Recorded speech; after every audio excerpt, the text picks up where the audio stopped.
Welcome to Magical Storybook English Nanny Bedtime Stories, a collection of ancient fairy tales and folklore from around the world. Adapted and read by Rehannah Mian. Today's story is a tale from England by Ingelow. The Lost Wand. More than 100 years ago, at the foot of a wild mountain in Norway, stood an old castle which was so out of repair that it was barely habitable. In a hall of this castle, a party of children met on the 12th night to play at Christmas games and dance with little Hulda, the only child of the Lord and Lady. The winters in Norway are very cold, and the snow and ice lie for months on the ground. But the night on which these merry children met, it froze with more than ordinary severity, and a keen wind shook the trees outside. As the evening wore on, little Hulda's mother called on the servants to heap on fresh logs of wood. Hulda's grandmother had sent her a great cake, and when the children had played enough games, the old grey-headed servants brought it in, and when the children saw it, they shouted so loud that a great lump of snow slid down from the roof and fell with a dull sound on the pavement of the yard. The cake was a real treasure, such as in the days of fairies, who still lived in certain parts of Norway. A piece of it was always cut and laid outside in the snow, in case the fairies wished to taste it. Hulda's grandmother had also dropped a ring into the cake before it was put into the oven, and it is well known that whoever gets such a ring in his or her slice has only to wish for something directly, and the fairies are bound to give it. The children said, "Let us all be ready with our wishes, because sometimes people have been known to lose them from being so long making up their minds." "Yes," cried the eldest boy, "I shall wish that 12th night would come twice a year." "Well, I wish for a white kitten with blue eyes," said little girl, whose name was Therese. "Well, I shall wish to find an amber necklace that does not belong to anybody," said another little girl. "I wish to be king," said a boy whose name was Carl. "I shall wish to marry Hulda," said another boy. "When I'm a man, I mean. And besides that, I wish I may find a black puppy in my room at home. I love dogs." "But that's not fair," said the other children. "You must only wish for one thing, as we did." "If you wish for both, perhaps you'll get neither," said Hulda. "Well then," answered the boy, "I wish for the puppy." And so they all went on wishing, till at last it came to Hulda's turn. "What do you wish for, my child?" said her mother. "Not for anything at all," she answered, shaking her head. "Oh, but you must wish for something," cried all the children. "Yes," said her mother, "and I'm now going to cut the cake. Think of something." "Well then," answered the little girl, "I cannot think of anything else, so I shall wish that you may all have your wishes." Upon this, the knife went crunching down into the cake. The children gave 3 cheers, and the white waxen tulip bud at the top came tumbling down onto the table. And while they were all looking at it, it opened its leaves, and out of the middle of it stepped a beautiful little fairy, no taller than your finger. She had a white robe on, a little crown on her long yellow hair. There were 2 wings on her shoulders, just like the downy brown wings of a butterfly, and in her hand she had a little wand, sparkling with precious stones. "Only one wish," she said, jumping down onto the table. As she spoke, Hulda's mother gave a slice of cake to each child, and when Hulda took hers, out dropped the ring. "Speak then, little Hulda. Is there really nothing that you wish for? You shall certainly have it if there is." "There was nothing, dear fairy," answered the little girl, hesitating. "But now there is." "Tell it to me then, and you shall have it." "I wish for that pretty little wand of yours," said Hulda. The moment Hulda said this, the fairy shuddered and became pale. Her brilliant colours faded, and she became a still white mist. The wand, on the other hand, became brighter than ever, and its precious stones glowed like burning coals. "Dear child," she sighed in a faint, mournful tone, "I'd have been better to have left you with the gift of your satisfied heart than have urged you to form a wish to my destruction. Alas, my wand must now go to you, and I must flutter around forlornly, with no more ability to do good." "No," replied little Hulda, "I will not take the wand if it's of value to you, and I should be grieved to have it against your will." "Child," said the fairy, "you do not know our nature. I have said whatever you wish should be yours. I cannot alter this decree. It must be so. Take my wand, and I entreat you to guard it carefully, and never to give it away, in case it should get into the hands of my enemy. I have long contended with the chief of the tribe of the gnomes, the ill-natured, spiteful gnomes. Their desire is as much to do harm to mortals as it is mine to do good for them. If now he should find me, I shall be at his mercy. But in the course of years, it is possible I may be able to regain it. And on Midsummer's night, I shall for a few hours return to my present shape and be able to talk with you again." And now nothing was visible but the wings. The fairy had changed into a moth with large freckled brown wings and dark eyes, and it stood trembling upon the table until eventually it fluttered towards the window and out into the wind and cold. Poor little thing. They were so very sorry for it, and she carefully enclosed the beautiful wand in a small box. But Midsummer Day passed by, and several other midsummer days, and still Hulda saw nothing and heard nothing of the fairy. One day, in the middle of the Norway summer, as she was playing in one of the deep bay windows of the castle, she saw a peddler with a pack on his back coming slowly up the avenue of pine trees and singing a merry song. "Can I speak to the lady of this castle?" he said to Hulda, making at the same time a very low bow. Hulda didn't like him very much. He had such restless eyes and such a cunning smile. Hulda replied that her mother was gone to the fair and would not be back for several days. "Then can I speak with the lord of the castle?" asked the peddler. "My father has gone out to fish in the fjord," replied little Hulda. "He will not return for some time, and the maids and the men have all gone to make hay in the fields. There's no one left at home but me and my old nurse." The peddler was delighted to hear this. However, he pretended to be disappointed.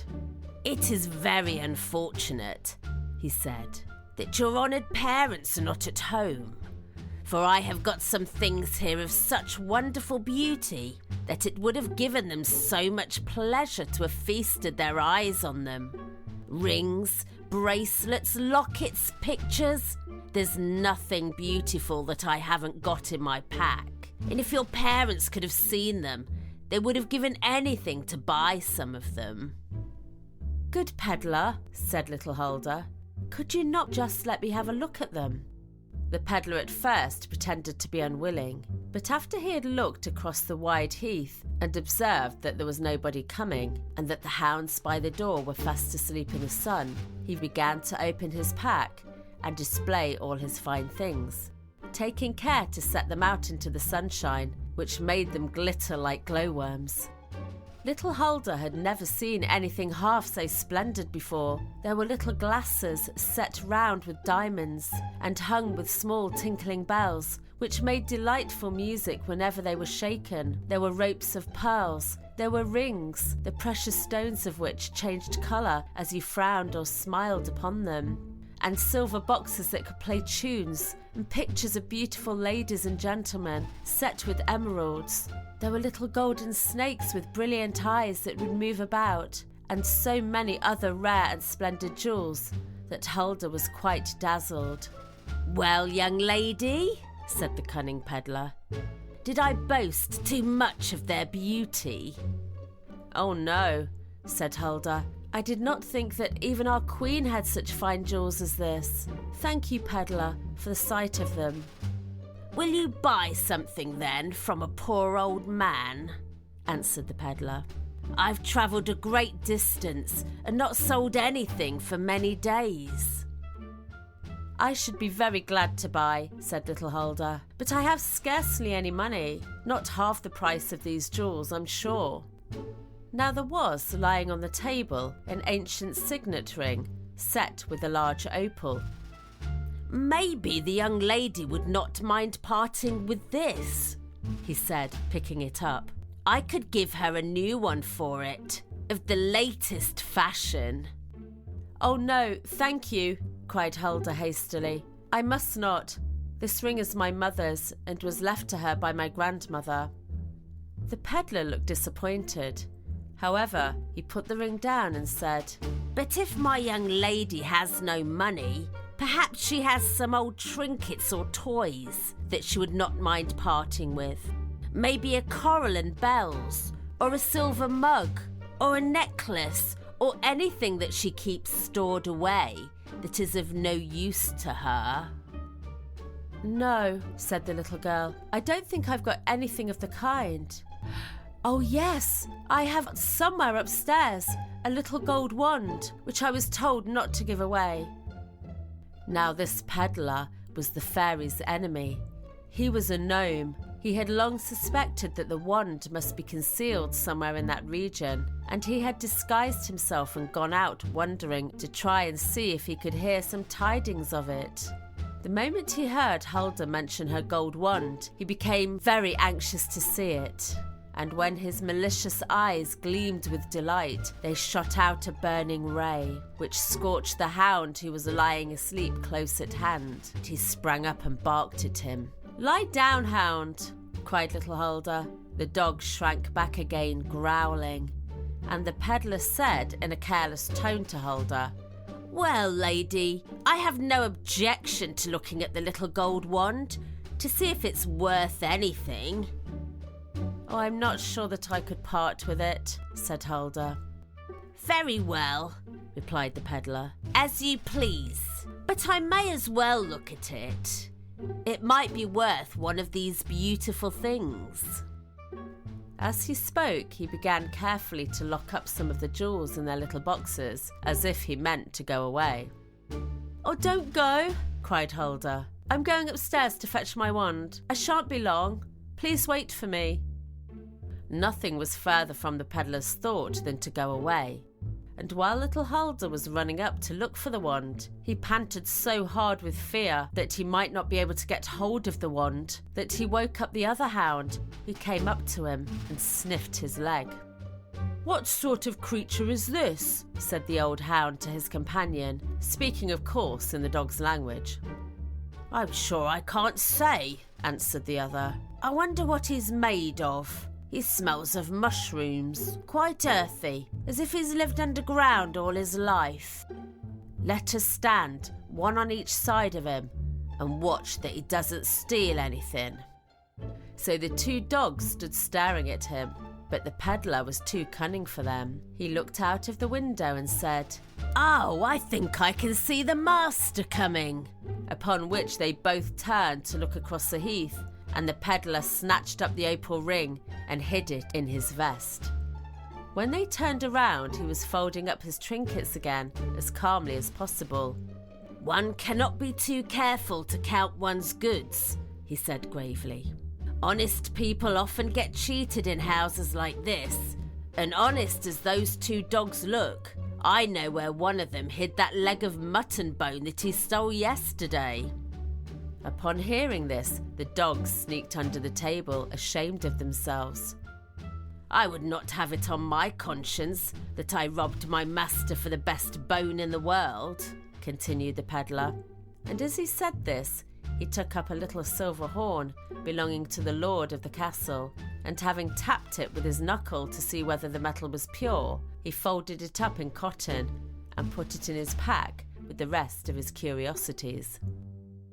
Soon Hulda came down with a little box in her hand, out of which she took the fairy's wand. The peddler was so thrilled at the sight of it that he could barely conceal his joy, but he knew that unless he could get it by fair means, it would be of no use to him. "How dim it looks," said little Hulda. "The stones used to be so very bright when I first had it." "Ah, that is a sign that the person who gave it to you is dead," said the deceitful peddler. "I'm sorry to hear that she's dead," said Hulda with a sigh. "Well then, peddler, as that is the case, I will part with the wand. If you can give me one of your fine bracelets instead." The peddler's hand trembled with excitement as he held it out for the wand, but the moment he'd got possession of it, all his politeness vanished. "There," he said, "you've got a very handsome bracelet in your hand. It's worth a great deal more than the wand, but you may keep it. I have no time to waste, I must be gone." And he hastily snatched up the rest of his jewels, thrust them into his pack, and slung it over his shoulder. She saw him walk rapidly along the heath till he came to a gravel pit with overhanging sides. He swung himself over by the branches of the tree. "What can he be going to do there?" she said to herself. "I'll run after him, for I don't like this bracelet half as well as some of the others." So Hulda ran till she came to the edge of the gravel pit, and at the bottom she saw him sitting in the mud, digging a hole with his hands. "Hey!" he said, putting his head down. "I've got the wand at last. Come, help me down with my pack." "I'm coming," answered a voice speaking under the ground. And soon up came a head, all covered with earth, through the hole that the peddler had made. It was shaggy with hair and had 2 little bright eyes, like those of a mole. Hulda thought that she had never seen such a curious little man. He was dressed in brown clothes and had a red peaked cap on his head, and he and the peddler soon laid the pack at the bottom of the hole and began to stamp upon it, dancing and singing with great joy. As they went on, the pack sank lower and lower. Hulda could see only their heads and shoulders, and soon she could only see the top of the red cap, and then the 2 little men disappeared altogether and the ground closed over them. Hulda walked away sadly and slowly. She looked at the beautiful bracelet and wished that she had not parted with the wand for it, for she now began to fear that the peddler had deceived her. Nevertheless, who would not be delighted to have such a fine jewel? It consisted of a gold hoop set with turquoise, and on the clasp was a beautiful bird with open wings, all made of gold, and which quivered as Hulda carried it. Hulda looked at its bright eyes, ruby eyes, which sparkled in the sunshine, and at its crest, all powdered with pearls, and she forgot her regret. "My beautiful bird," she said, "I will not hide you in a dark box as the peddler did. I will wear you on my wrist and let you see all my toys, and you shall be carried every day into the garden, so that the flowers can see how elegant you are. But stop. I think that I see a little dust on your wings. I must rub it off." Hulda took up her frock and began gently rubbing the bird's wings, when to her utter astonishment it opened its pretty beak and sang, "My master, oh my master, the dark-hearted gnome, he goes down faster, faster to his dreary home. Little Hulda sold her golden wand for me, though the fairy told her that must never be." The little bird sang in such a sorrowful voice and fluttered its golden wings so mournfully that Hulda wept. "Alas," she said, "I have lost the wand forever. Oh, what shall I do, little bird? Please tell me." But the little bird did not sing again, and it was now time to go to bed. The old nurse came out to fetch Hulda. She had been looking all over the castle for her, and had been wondering where she could have hidden herself. "Child," said the old nurse, Look how late you are. It's nearly midnight. Come, it is time for bed. Hulda laid her beautiful bracelet upon a table in her room where she could see it, and kissed the little bird before she got into bed. She had been asleep a long time when a little sobbing voice suddenly awoke her. She sat up to listen. "What could that noise have been?" said little Hulda, lying down again. She had no sooner laid her head on the pillow than she heard it again, and turning around quickly to look at the bracelet, she saw the little bird fluttering its wings, and close to it, with her hands covering her face, was the beautiful, long-lost fairy. "Oh, fairy, fairy, what have I done?" asked Hulda. "You will never see your wand again. The gnome has got it, and he's carried it down underground, where he'll hide it from us forever." The little fairy could not look up or answer. She remained weeping until the little golden bird began to chirp.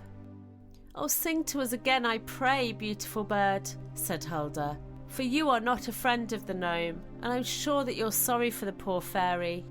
"Child," said the fairy, "be cautious what you say. That gnome is my enemy. He disguised himself as a peddler to deceive you, and now he's got my wand he can discover where I am. He will be constantly looking for me. If I fall into his hands, I shall be his slave forever." "Sing to me, sweet bird," said Hulda in a caressing tone, and the little bird quivered its wings and bowed its head several times. Then it opened its beak and sang. "Where's the ring? Oh, my master stole the ring, and he holds it now while I sing. In the middle of the world, where the long green lizard is curled, and sings to it a wonderful song, and gives it white opals to keep him from harm." "Did the peddler steal my mother's ring?" said Hulda. "That old opal ring which I told him he could not have?" "Child," replied the fairy, "be not sorry for his treachery. This theft I look to for my last hope for recovering the wand." "How so?" asked Hulda.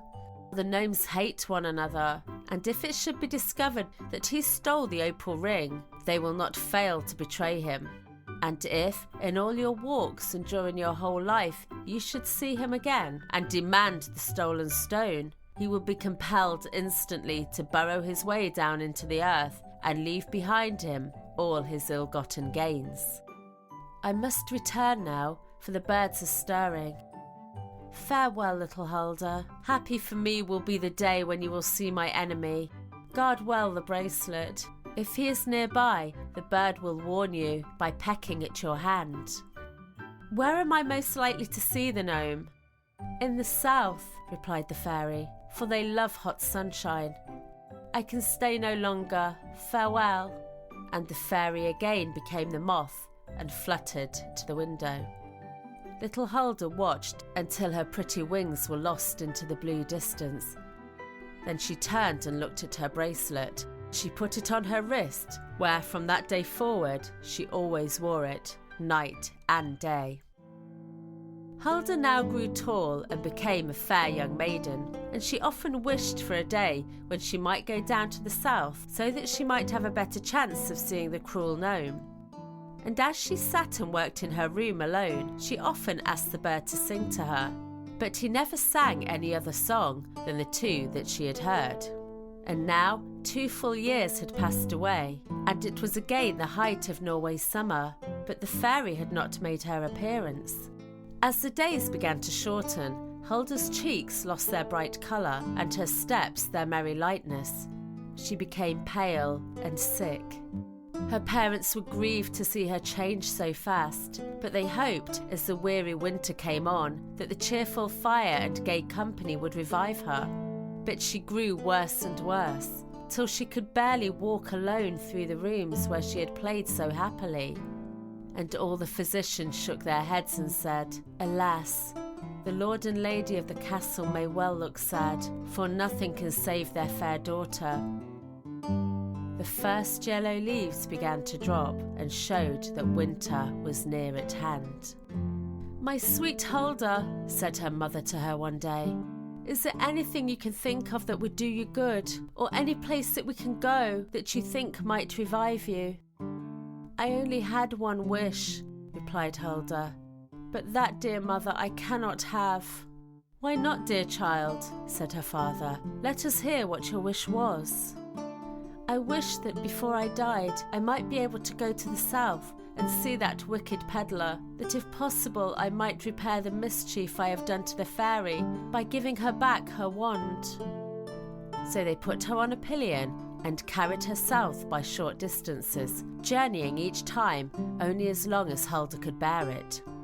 As she left the old castle, the wind tossed some yellow leaves against her, and then whirled them away across the heath to the forest.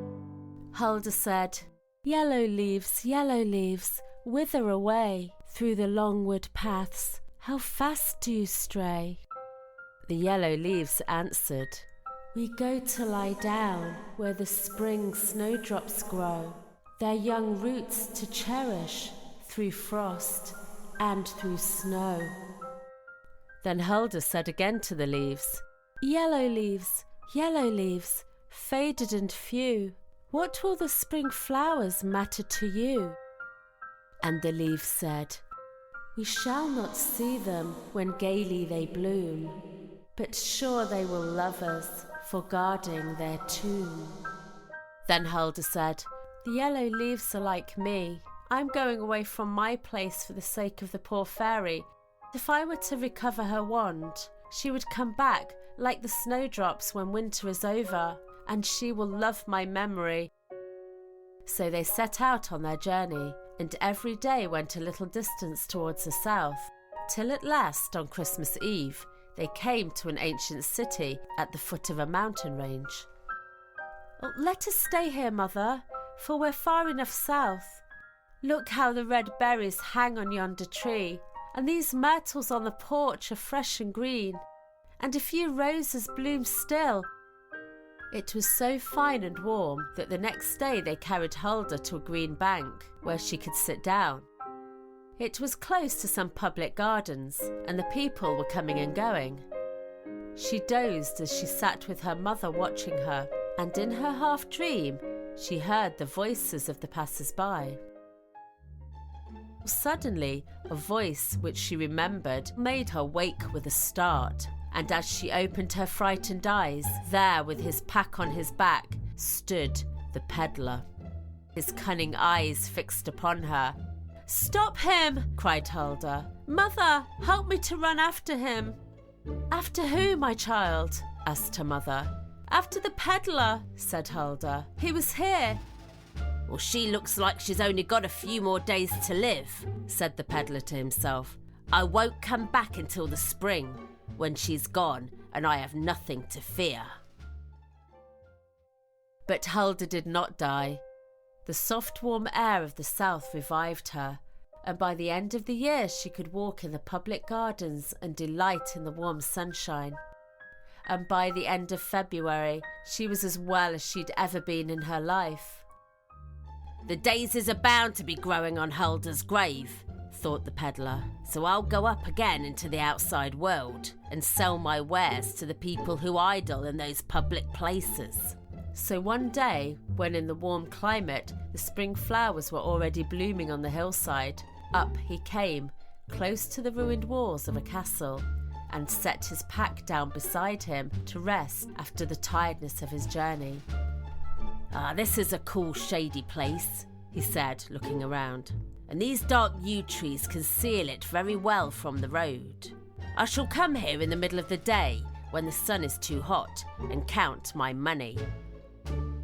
How hard my mistress the lizard makes me work, making me find opals to wear on her head, when only a tribe of gnomes are there to see her. But she doesn't know that I have hidden the one in the ring that I stole from the castle." After resting some time, the peddler took up his pack and went boldly onto the gardens. But it so happened that at that moment Hulda and her mother sat in a shady part of the garden under some elder trees. "What is the matter, my sweet bird?" said Hulda, for the bird pecked her wrist and fluttered its wings and opened its beak as if it was very frightened. "Let us go, mother, and look about us," said Hulda. So they both got up and wandered all over the gardens. But the peddler, in the meantime, had walked on towards the town, so they saw nothing of him. "Sing to me, my sweet bird," said Hulda that night as she lay down to sleep. "Tell me why you pecked my wrist." Then the bird sang to her. "Who came from the ruin, the ivy-clad ruin, with old shaking arches all moss overgrown, where the flitter-bat hideth, the limbed snake glideth, and the chill water drips from the slimy green stone." "Tell me, my pretty bird," cried Hulda, but the bird only chirped and fluttered its golden wings. So Hulda stopped asking it, and soon she fell asleep. But early next morning before sunrise, the bird awoke her by pecking at her wrist. "Who dips a brown hand in the chill-shaded water, the water that drips from a slimy green stone?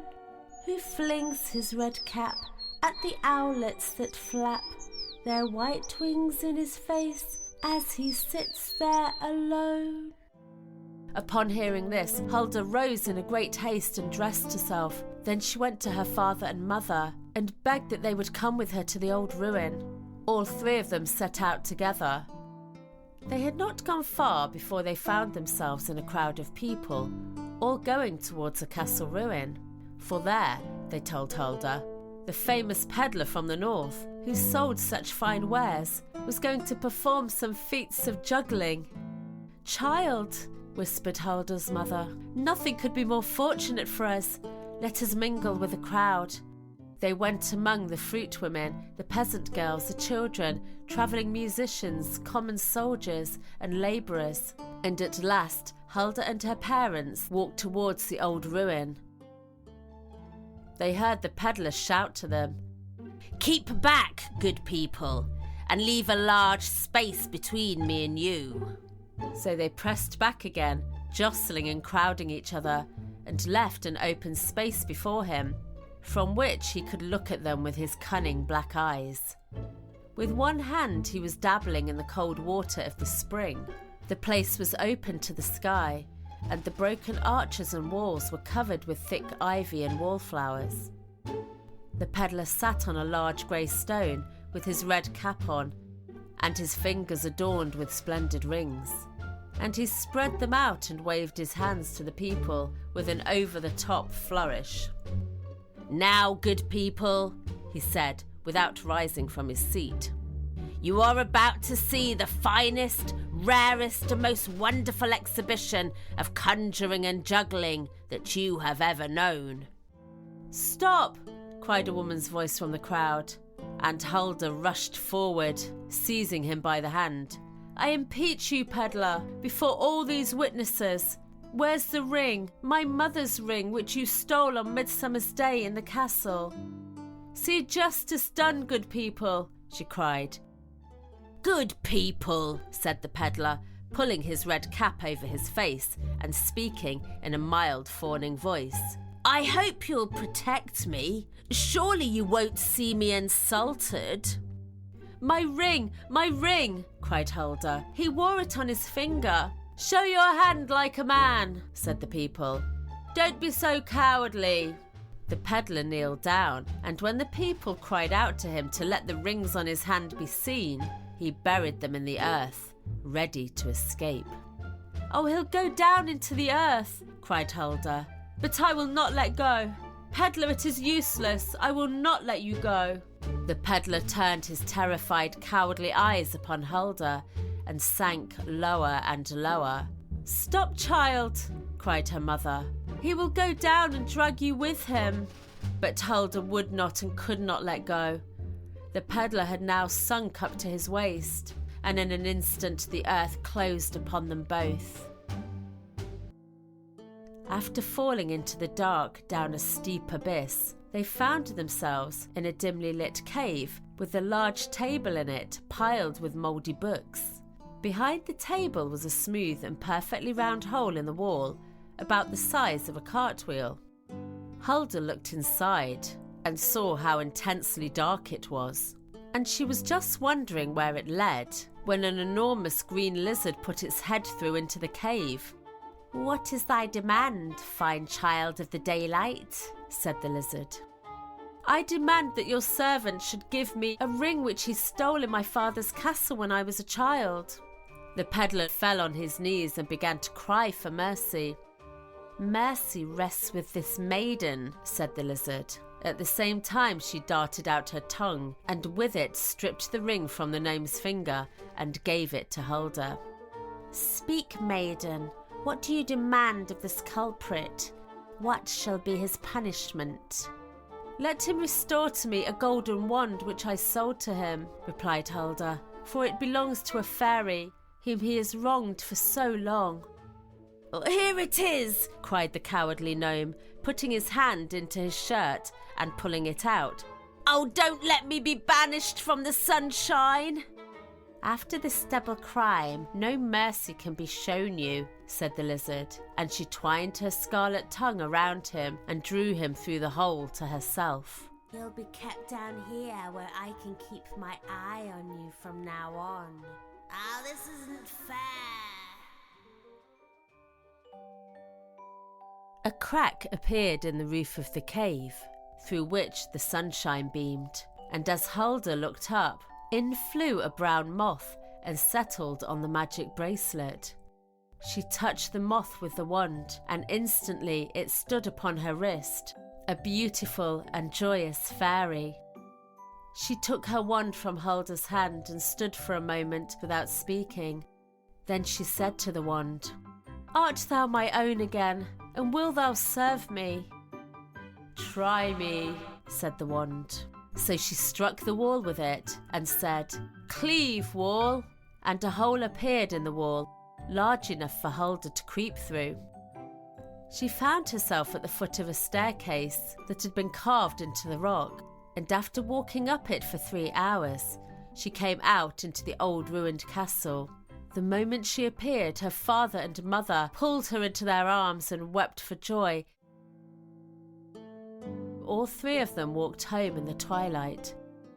As for the fairy, she was happy from that day in the possession of her wand, and the little golden bird on the bracelet folded its wings and never sang again.